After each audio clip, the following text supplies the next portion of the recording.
Boa noite, meninos. O nosso conteúdo de história é sobre a França pré-revolucionária. Para começarmos a falar dessa França pré-revolucionária, nós temos que entender que a França, bem como outros países da Europa, estavam vivendo o estado absolutista, ou seja, o poder concentrado na mão do rei, né? O poder forte na mão do rei. Tudo se trabalhava em prol do rei.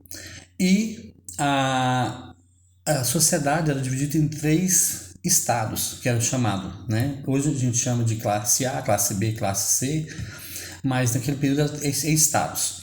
O primeiro estado era o clero, o segundo estado a monarquia, a nobreza, e o terceiro estado que congregava os artesãos, a burguesia, os pequenos proprietários de terra, tá? E lembrando que esse terceiro estado, ele é que aglomerava o maior número de gente, cerca de 95% da população da França era do terceiro estado.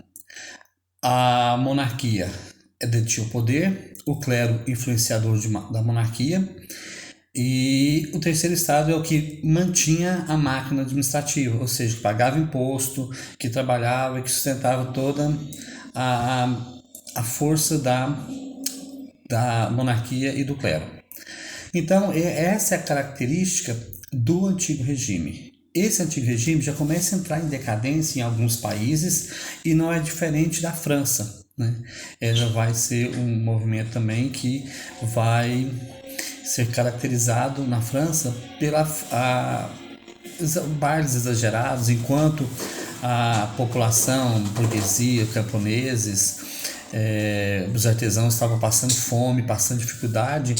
A nobreza ostentava grandes bailes, festas e principalmente a comida, esbanjava-se comida, né? Enquanto a população comia, às vezes, frutas e verduras estragadas, a nobreza tinha o melhor. E quando eu falo assim nobreza, automaticamente nós incluímos o clero nessa, principalmente o alto clero, né? Nessa gama de ter a vida boa. Então isso vai fazer com que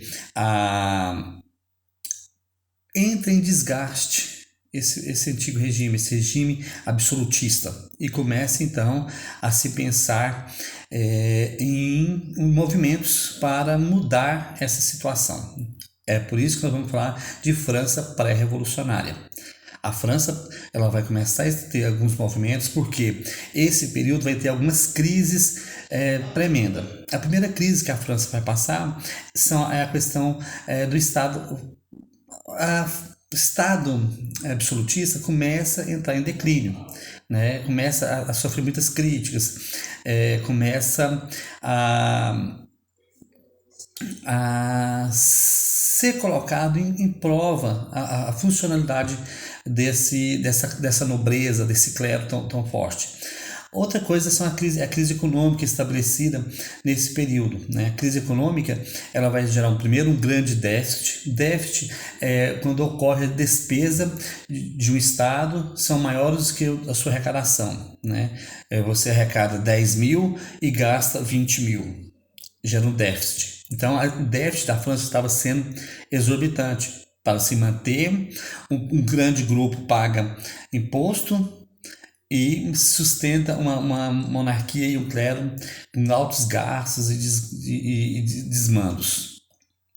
Além desse déficit econômico, nós temos as revoltas que tem interna dentro da França, envolvendo a Europa, como a Guerra dos 100 Anos, a Guerra dos 7 Anos, que vai envolver vários países da Europa nessa guerra, a questão da Prússia, do Império Anglo-Saxônico, tá? A Inglaterra, a guerra por manutenção de colônias, e essa guerra muito travada com a Inglaterra pela questão da guerra de independência dos Estados Unidos, né? Nós sabemos que algumas colônias, alguns estados americanos foram de colonização francesa, outros de colonização inglesa. A França perde território para a Espanha dentro do território dos Estados Unidos. Então ali vai se caracterizar uma demanda muito grande, tá? Tanto é que a Estátua da Liberdade, o símbolo dos Estados Unidos, é um presente dos franceses aos Estados Unidos. A guerra de independência a guerra do Canadá, porque nós sabemos que algumas cidades canadenses falam francês, outras falam inglês, umas foi de colonização francesa, outras de colonização inglesa, e a Inglaterra consegue conquistar essa região, a luta por regiões na Índia, na África, na Ásia, no Mediterrâneo. Então todas essas batalhas, essas guerras em si, elas vão gerar um desgaste dentro e desgaste financeiro, econômico dentro da França, que vai gerar essas crises que vai provocar o fim do antigo regime. Preciso lembrar também que nós temos nesse período os altos gastos da corte e do clero, que leva também a esse déficit, tá bom? Temos a chamada crise política nesse período, que é provocada pelas ideias revolucionárias dos iluministas, né, que vai fazer uma crítica ao jeito que a França é administrada, né, pelo rei, pela nobreza, os cargos administrativos que não funcionavam e ganhavam muito, tá? E as ideias, novas ideias liberais que vai aflorir junto das ideias iluministas. Quais são os 3 pontos principais da ideia iluminista? Liberté, égalité e fraternité. Igualdade, fraternidade e liberdade.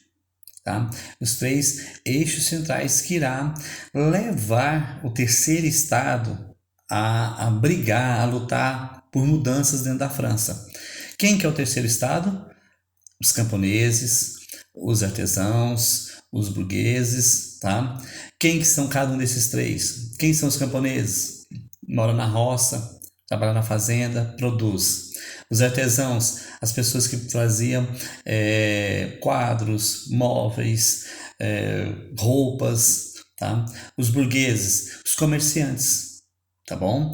Tá? São os 3 principais, mas tem outros nivelamentos também que compunham. Então, a crise econômica, a crise política alinhada a toda uma problemática que vem se desgarrando na França, no caso nós vamos discutir propriamente dito, da questão dos gastos gerados da nobreza, do rei, das festas, os chás, né? Inclusive tem até uma frase que era usada muito, enquanto a nobreza comia brioche, a terceiro estado comia as coisas estragadas, né? Então isso vai gerar esses movimentos que vai levar a uma França revolucionária, tá ok? Então o primeiro quadro nosso é esse, é a primeira parte da primeira folha da nossa apostila, tá bom? Nós temos aí na apostila uma linha de tempo que é a França revolucionária e a era napoleônica. Esse é um quadro que vai detalhar passo a passo dessa França revolucionária. Primeiro vem a fase dos Estados Gerais, né? Depois a fase da Assembleia Nacional, depois a fase da Convenção Nacional, a fase do Diretório e o período napoleônico. Esses 4 movimentos nós vamos estudar detalhadamente cada um deles, tá ok? Então eu gostaria que vocês se situassem. Quem não fez o mapa conceitual ou mapa mental que está na primeira folha dessa apostila, que vocês fizessem utilizando esse esquema que está na apostila de vocês, na terceira folha, que é o da França, linha do tempo da França revolucionária e era napoleônica. Desculpa. Tá ok? Então, na nossa próxima aula, nós continuaremos a nossa discussão e vamos dar entrada no início da Revolução, que são os Estados Gerais. Tá ok? Um abraço, fiquem com Deus.